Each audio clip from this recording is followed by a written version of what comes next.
Subscribe now and press the bell icon. Never miss an update. नमस्कार साथियों, स्वागत करता हूं सबका इस YouTube चैनल पर जिसका नाम है स्टडी विद पीएन लोधा। मित्रों, जैसा कि कल शाम को ही बता दिया था, शिक्षा शास्त्र और शिक्षण विधियों में से 20 प्रश्न लेकर आया हूं। और जो लोग कह रहे थे कि ऐसे प्रश्न नहीं आते हैं, तो भैया मैं बता दूं कि जो गवर्नमेंट ने क्वेश्चन बनाए हैं ना, खुद गवर्नमेंट ने वो क्वेश्चन लेकर आया हूं मैं। और एक बात और बता दूं कि मेरा ऐसा कोई उद्देश्य नहीं होता है कि आप लोगों की नकारात्मकता बढ़े या फिर आप लोगों में जो नेगेटिव का भाव आए, ऐसा मेरा कोई उद्देश्य नहीं होता है। मेरा उद्देश्य है कि आप इसको एक्सेप्ट करके इसका डटकर मुकाबला करो। तो साथियों शुरू करते हैं। देखिए, अच्छे लेवल के क्वेश्चन है। थंबनेल का मतलब यूँ नहीं है कि भाई जैसे आप रोते रोते पेपर करोगे। एक बात है, वो तो ऐसा तो है ही नहीं कि भाई कोई कहता है कि अंगारे पर चलना, तो क्या अंगारे पर चल जाते हैं? नहीं चलते हैं। एक बात होती है। बाकी आप खुद समझदार हो, शिक्षक बनने जा रहे हो तो सही भाषा का प्रयोग किया करो, ठीक है। आगे बढ़ते हैं साथियों। 20 प्रश्न हैं, बहुत ही लाजवाब क्वेश्चन है। नई शिक्षा नीति से प्रश्न आपको देखने को मिलेंगे, आकलन से प्रश्न देखने को मिलेंगे, और साथ ही आपको इसमें जो निष्ठा वगैरह जितने भी प्रशिक्षण चलाए गए हैं उनसे भी संबंधित प्रश्न इसमें देखने को मिलेंगे। तो साथियों इसीलिए तो कह रहा हूँ कि इम्पोर्टेंट क्वेश्चन है। खुद गवर्नमेंट अधिकारियों ने जो क्वेश्चन बनाए हैं वही क्वेश्चन मैंने शामिल किए यहाँ पर। तो चलिए, पहला क्वेश्चन, आकलन का उद्देश्य है किसी छात्र को अंक प्रदान करना, किसी चीज़ की गुणवत्ता के बारे में निर्धारण करना, छात्रों की उपलब्धियों का आकलन करना और किसी एक विषय में छात्र का आकलन करना। तो साथियों बिल्कुल एग्ज़ाम के अकॉर्डिंग ही क्वेश्चन है। ऐसा नहीं है कि एग्ज़ाम में ये क्वेश्चन आएंगे नहीं, बिल्कुल पूरे चांस है। तो साथियों बिल्कुल इसी तरह का आपके क्वेश्चन आने वाले हैं। पूरे 20 प्रश्नों को देख करके जाना, बहुत कुछ नया सीख करके जाओगे। 2021 के पैटर्न के अनुसार बहुत कुछ नया सीख के जाओगे आज आप। तो मित्रों राइट आंसर क्या है? देखिए, किसी एक विषय में छात्र का आकलन करना, ऐसा तो कोई इसका उद्देश्य होता नहीं है। किसी छात्र को अंक प्रदान किए जाते हैं मापन में, आकलन में अंक प्रदान नहीं किए जाते हैं साथियों। तो ये भी गलत हो गया। तो दूसरा या तीसरा, मित्रों आकलन का उद्देश्य होता है किसी चीज़ की गुणवत्ता के बारे में निर्धारण करना। साथियों ये आकलन का मुख्य उद्देश्य होता है। बाकी उपलब्धियों का आकलन करना ऐसा यूँ नहीं है कि जो उनकी उपलब्धियां उनका ही आकलन करे, बल्कि किसी चीज़ की गुणवत्ता के बारे में निर्धारित किया जाता है कि वो कैसी है कैसी नहीं है। तो मित्रों पहले क्वेश्चन में आपका दूसरा विकल्प सही है। चलिए आगे बढ़ेंगे साथियों प्रश्न नंबर 2 पर। दूसरा क्वेश्चन, चौकस श्रवण कौशल उपस्थित होने के लिए एक शिक्षक को छात्रों के निम्न पर ध्यान देने की आवश्यकता होती है: व्यवहार और कार्य पर, मौखिक अभिव्यक्ति पर, गैर मौखिक भाव पर और उपयुक्त सभी पर। तो साथियों देखिए प्रश्न क्या पूछ रहा है। चौकस श्रवण कौशल उपस्थित होने के लिए, चौकस श्रवण कौशल का मतलब क्या होता है, चौकस का मतलब क्या होता है, ये शब्द थोड़ा कंफ्यूज कर सकता है आपको। तो मित्रों मैं आपके बता दूं कि जो सावधानी पूर्वक जो हम किसी चीज़ को सुनते हैं वही होता है चौकस श्रवण। तो साथियों चौकस श्रवण कौशल उपस्थित होने के लिए शिक्षक को छात्रों के व्यवहार और कार्य पर भी ध्यान देने की आवश्यकता है, मौखिक अभिव्यक्ति पर भी ध्यान देने की आवश्यकता है, गैर मौखिक भाव पर भी ध्यान देने की आवश्यकता है। मतलब उपयुक्त सभी वाला विकल्प यहाँ पर सही है प्रश्न संख्या 2 में। चलिए आगे बढ़ेंगे साथियों प्रश्न नंबर 3 पर। देखिएगा प्रश्न नंबर 3 को। तीसरा क्वेश्चन है, राष्ट्रीय शिक्षा नीति 2020 में RTE 2009 के दायरे में 6 से 14 वर्ष में क्या संशोधन किया गया? अब बताओ कि ऐसे क्वेश्चन आएंगे कि नहीं आएंगे। नहीं बताओ, आप जो कमेंट कर रहे थे कुछ लोग, तो आप बताओ कि क्वेश्चन आएंगे या नहीं आएंगे। बिल्कुल मुझे पता है अच्छी तरह से, मैंने खुद 2 बार रीट का एग्ज़ाम दिया हुआ है। तो भैया ये मत बताया करो कि ऐसे प्रश्न लाओ सर, ऐसे प्रश्न लाओ। मुझे पता है अच्छे से कि क्वेश्चन कैसे आते हैं। तो हाँ, एक यूँ होता है कि भाई इस टॉपिक से लाओ, तो मुझे यहाँ से बिल्कुल अच्छी तरह से पता होता है कि भाई क्वेश्चन किस तरह से पूछा जा सकता है। और लगभग जितने क्वेश्चन मैंने निःशुल्क कराए ना, एक चैनल बता दो जिसने इतने क्वेश्चन आपको निःशुल्क किए हैं, वो भी लगातार। एक चैनल का नाम बता के जाना आप। तो चलिए इस प्रश्न को देखते हैं। 4 से 14 वर्ष, 6 से 18 वर्ष, 3 से 18 वर्ष, 5 से 18 वर्ष। तो मित्रों जो राष्ट्रीय शिक्षा नीति 2020 है, इसमें जो RTE 2009 था, आरटी 2009 में तो 6 से 14 वर्ष था बच्चों का दायरा, लेकिन नई शिक्षा नीति 2020 में इस दायरे को बढ़ा करके 6 से 18 वर्ष कर दिया गया है साथियों। दूसरा विकल्प आपका सही है। पहले तो कितना था, 6 से 14, और अब कितना कर दिया 2020 में, 6 से 18 वर्ष। विकल्प नंबर 2 सही है साथियों प्रश्न नंबर 3 में। चलिए नेक्स्ट देखेंगे प्रश्न नंबर 4 को। तो मित्रों प्रश्न नंबर 4, निर्देश के अंत में उपलब्धि का आकलन करना सीखने का आकलन है, नैदानिक आकलन है, सीखने के लिए आकलन है और सीखने के रूप में आकलन है।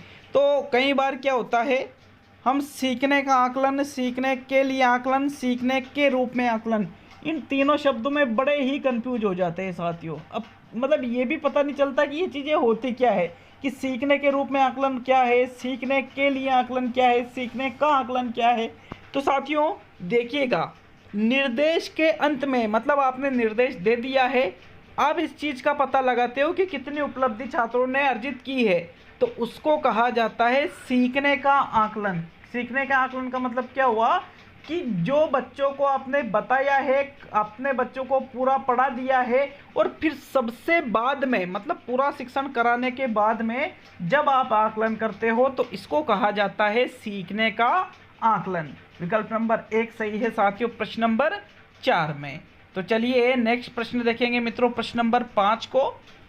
नई शिक्षा नीति 2020 के संबंध में असत्य कथन है। प्राइवेट स्कूलों के लिए शिक्षकों को टेट पास करना अनिवार्य, मानव संसाधन का नाम बदलकर शिक्षा मंत्रालय किया गया, कंप्यूटर आधारित शिक्षा देने पर बल, और छात्र शिक्षक अनुपात 35:1 किया गया। तो मित्रों प्रश्न नंबर 5 में राइट आंसर बताइए। बिल्कुल देखिए, प्राइवेट स्कूल में जो अध्यापक पढ़ाएंगे उनको भी टेट पास करना अनिवार्य है, जैसे आर टेट है, एच टेट है, सी टेट है, एमपी टेट है, यूपी टेट है। मतलब किसी भी राज्य में जो टेट परीक्षा होती है शिक्षक बनने के लिए, वो सिर्फ गवर्नमेंट स्कूल में शिक्षक बनने के लिए नहीं, बल्कि अगर आपको प्राइवेट विद्यालय में भी पढ़ाना है तो भी आपको टेट पास करना होगा। ये नई शिक्षा नीति 2020 कहती है। इसमें मानव संसाधन का नाम बदलकर शिक्षा मंत्रालय भी कर दिया गया था साथियों। कंप्यूटर आधारित शिक्षा देने पर भी बल दिया गया था, किंतु जो छात्र शिक्षक अनुपात है वो 35:1 नहीं है, बल्कि इन्होंने बताया है कि छात्र और शिक्षक अनुपात 30:1 में होना चाहिए, मतलब 30 छात्रों पर 1 शिक्षक। तो विकल्प नंबर 4 सही है, क्योंकि ये क्या है, असत्य कथन है साथियों प्रश्न नंबर 5 में चौथा विकल्प। चलिए आगे बढ़ेंगे प्रश्न नंबर 6 पर। निम्न में से कौन सी एसबीए की मुख्य विशेषता है? शिक्षक केंद्रित गतिविधि, ड्रिल आधारित गतिविधि, योग्यता आधारित गतिविधि और सामग्री आधारित गतिविधि। तो साथियों एसबीए, अब इसमें क्या होता है कि अपने को ये पता नहीं है कि एसबीए का मतलब क्या होता है। तो एसबीए का मतलब होता है school based assessment. SBA school based assessment मतलब विद्यालय आधारित आकलन। तो विद्यालय आधारित आकलन की मुख्य विशेषता क्या होती है? शिक्षक केंद्रित नहीं होगा साथियों, ये ड्रिल और सामाजिक आधारित नहीं, बल्कि योग्यता आधारित गतिविधि, ये एसबीए की मुख्य विशेषता होती है। योग्यता आधारित गतिविधि जो होती है साथियों, वो एसबीए की मुख्य विशेषता मानी जाती है। बिल्कुल नो डाउट इस प्रश्न में भी तीसरा ही विकल्प आपका सही है प्रश्न संख्या 6 में, क्योंकि योग्यता आधारित गतिविधि का मतलब क्या हुआ कि जो छात्र जिस योग्य है उसको उसी योग्यता के अनुसार अगर आप गतिविधियां कराते हो तो फिर वो विद्यालय आधारित आकलन के अंतर्गत आ जाती है। तीसरा विकल्प सही है प्रश्न नंबर 6 में। चलिए आगे बढ़ेंगे साथियों प्रश्न नंबर 7 पर। समग्र शिक्षा किन वर्गों में शामिल है? कक्षा 1 से 10 तक, कक्षा 1 से 12 तक, कक्षा 6 से 12 तक और पूर्व विद्यालय से 12वीं तक। तो मित्रों समग्र शिक्षा, समग्र मतलब संपूर्ण।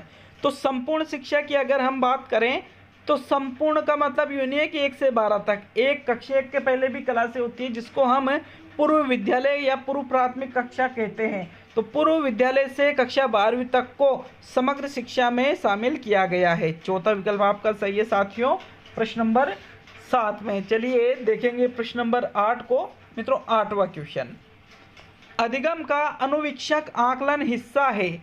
सारांशित आकलन का, रचनात्मक आकलन का, नैदानिक आकलन का और सीखने के आकलन का।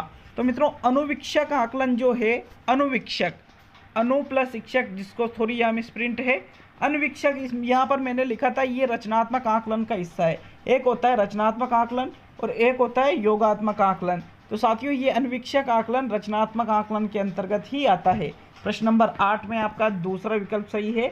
चलिए आगे बढ़ेंगे प्रश्न नंबर 9 पर।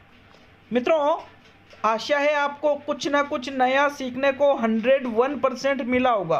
पूरे 20 क्वेश्चन जब देखोगे तो मैं गारंटी देता हूं कि आप बहुत कुछ नया सीख के जाओगे और साथ में ही बिल्कुल रीट बेस्ड जो क्वेश्चन है वो ही लेकर आया हूं। ऐसा नहीं है कि कहीं से भी उठा लिए क्वेश्चन। तो मित्रों प्रश्न नंबर 9, निम्न में से कौन सा भारत में समावेशी शिक्षा के इतिहास में एक मील का पत्थर साबित हुआ है? सर्व शिक्षा अभियान 2000, national means cum merit scholarship 2008, राष्ट्रीय माध्यमिक शिक्षा अभियान 2008 और एकलव्य मॉडल आवासीय विद्यालय 1998। तो समावेशी शिक्षा की अगर हम बात करें जिसमें सभी प्रकार के जो छात्र एक साथ अध्ययन करते हैं, इसके लिए सर्व शिक्षा अभियान जो 2001 में चलाया गया था साथियों, ये मील का पत्थर साबित हुआ है। आपका यहाँ प्रथम विकल्प सही है प्रश्न नंबर 9 में। चलिए आगे बढ़ेंगे प्रश्न नंबर 10 पर। तो मित्रों 10वां क्वेश्चन, स्कूल शिक्षा से संबंधित सभी जानकारी प्रदान करने हेतु देश भर में 15 लाख स्कूलों को जोड़ने के लिए शिक्षा मंत्रालय द्वारा शुरू किया गया पोर्टल है। दीक्षा पोर्टल, शगुन पोर्टल, कार्तवीर्य पोर्टल और जिज्ञासु पोर्टल। मित्रों ये क्वेश्चन बड़ा ही अच्छा क्वेश्चन है और इस क्वेश्चन का आप आंसर गलत बताओगे। मैं पहले कह देता हूँ इस क्वेश्चन का आप आंसर गलत बताओगे। कैसे? क्योंकि आप बताओगे दीक्षा पोर्टल जो कि गलत है। ठीक है, दीक्षा चुना था ना सभी ने? जी हाँ, आपने दीक्षा ही चुना होगा जो कि गलत आंसर है साथियों। शुरू में मैंने भी इसमें दीक्षा ही माना था, लेकिन जब इसकी वास्तविकता की जांच की अच्छी तरीके से तो इसका राइट आंसर निकला शगुन पोर्टल। शगुन पोर्टल वो कार्यक्रम था जिसमें स्कूल शिक्षा से संबंधित जितनी भी जानकारियां हैं उसको प्रदान करने के लिए देश भर में 15 लाख जो स्कूल हैं इनको जोड़ने के लिए शिक्षा मंत्रालय द्वारा शुरू किया गया था। स्कूल संबंधी समस्त जानकारी इस पोर्टल के माध्यम से मिल जाती है साथियों। क्या नाम था इसका? शगुन पोर्टल। जबकि दीक्षा पोर्टल साथियों स्कूलों को जोड़ने के लिए तो नहीं चलाया गया था, ये तो अध्यापकों को प्रशिक्षण देने के लिए चलाया गया है। तो यहाँ इसलिए दीक्षा नहीं रहेगा, 101% शगुन पोर्टल ही चलाया गया था। नो डाउट, कोई भी डाउट नहीं है। गहन सत्यता की जांच करने के बाद ही आपको आंसर बता रहा हूँ। हो सकता है कहीं पर दीक्षा मिल जाए तो बिल्कुल गलत मिलेगा, वो शगुन पोर्टल बिल्कुल 100% राइट आंसर है साथियों आपका। तो चलिए नेक्स्ट देखते हैं प्रश्न नंबर 11। मित्रों 11वां क्वेश्चन है, विशेष जरूरत वाले बच्चों को निम्न में से किसके माध्यम से आनंददायी अधिगम में लगाया जा सकता है?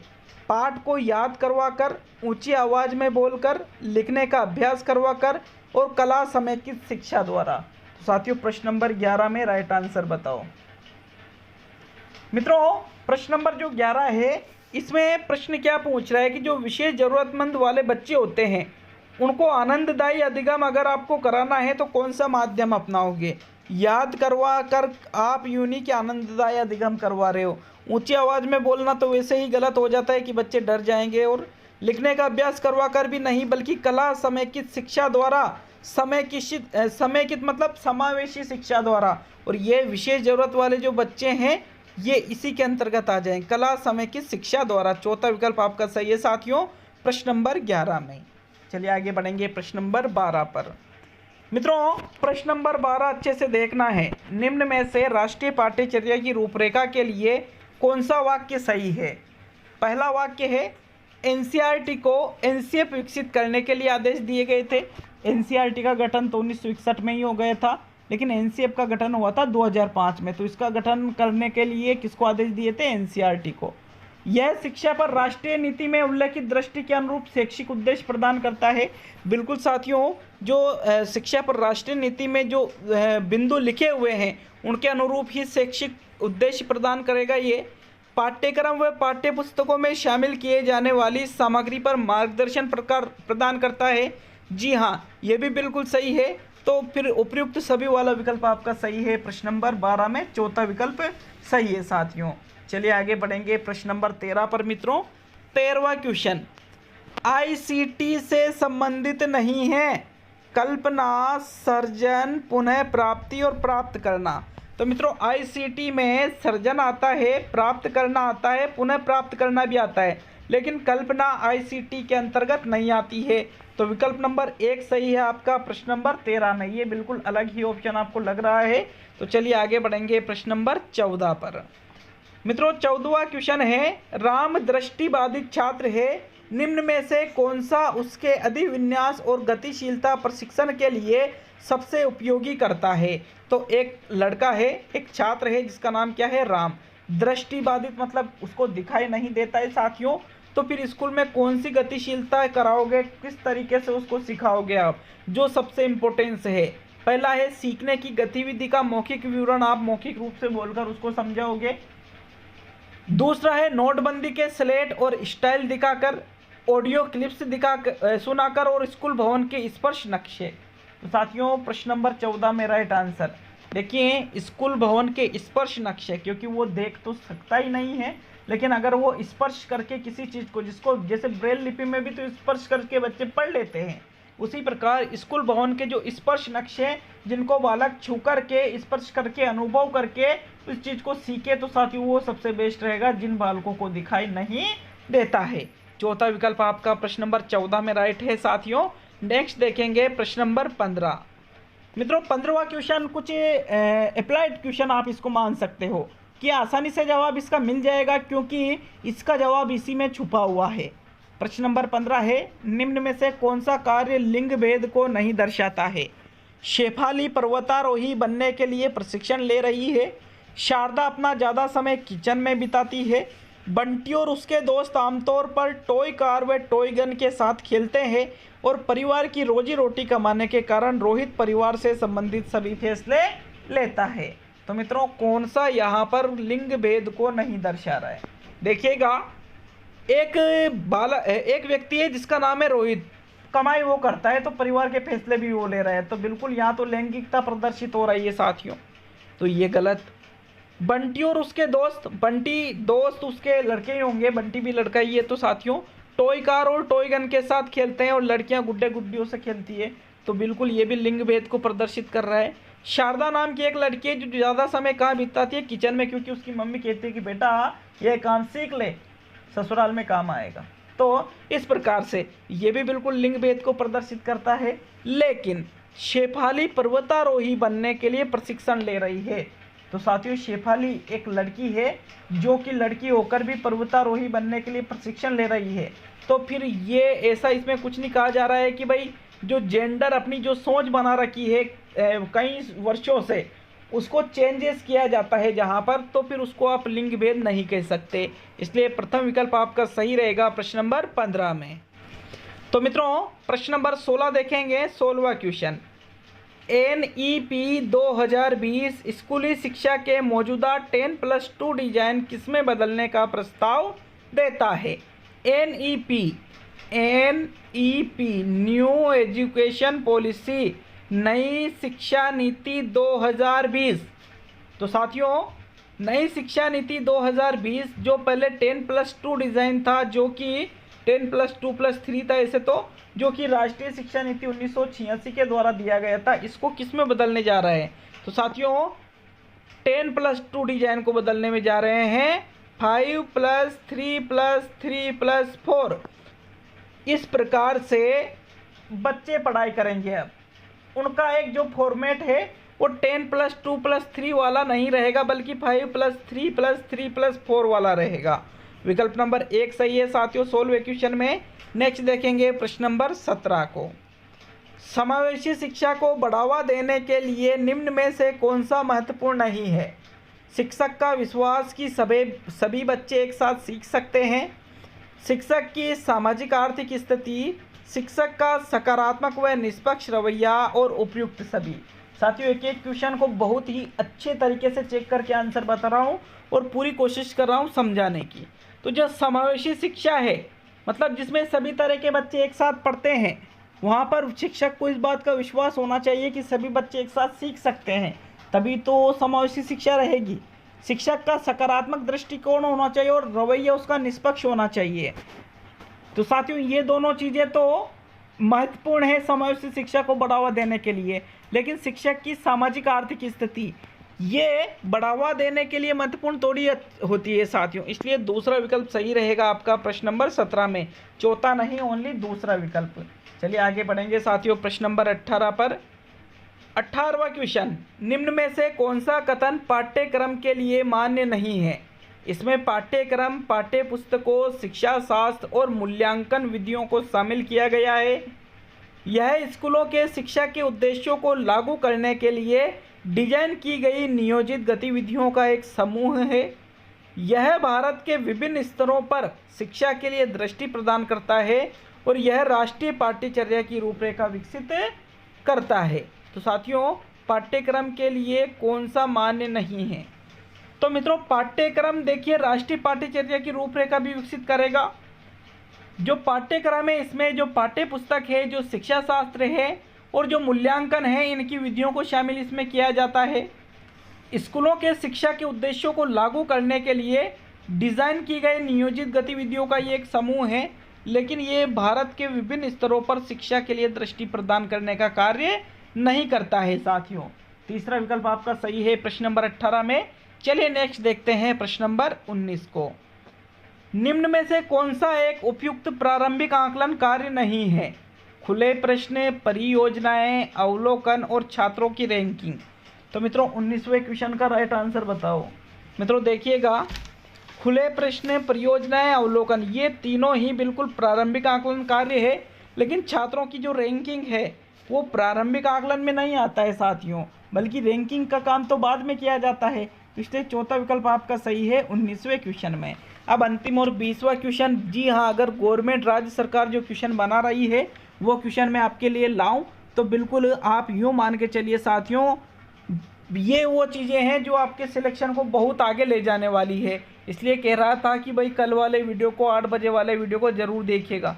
इसलिए मैंने 2-4 लाइनें भी लिखी थी कि हाँ वास्तव में आप इस वीडियो को देखना नहीं भूले साथियों। तो चलिए 20वां और अंतिम क्वेश्चन देखेंगे।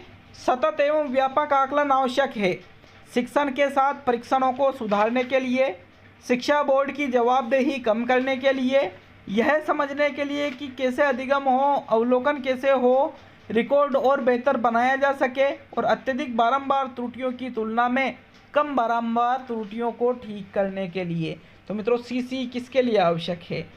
दूसरा तो बिल्कुल गलत है, शिक्षा बोर्ड की जवाबदेही कम करने के लिए सीसी नहीं चलाया गया है। पहला भी यहाँ पर गलत है, शिक्षण के साथ परीक्षणों को सुधारने के लिए यह आवश्यक नहीं है, बल्कि आवश्यक है यह समझने के लिए कि अधिगम कैसे हो, बच्चों को आप कैसे सिखाओ, अवलोकन कैसे करेंगे, रिकॉर्ड को और बेहतर कैसे बनाएंगे। तो साथियों ये सीसी के आकलन हेतु बहुत ही आवश्यक है। आपका तीसरा विकल्प सही है प्रश्न नंबर 20 में। तो ये 20 क्वेश्चन देखे हैं। आशा है आपको वीडियो अच्छा लगा होगा साथियों। अच्छा लगा है तो लाइक, शेयर और चैनल को सब्सक्राइब करना नहीं भूलें। मिलते हैं साथियों अगले वीडियो में। सभी मित्रों का बहुत बहुत धन्यवाद साथियों।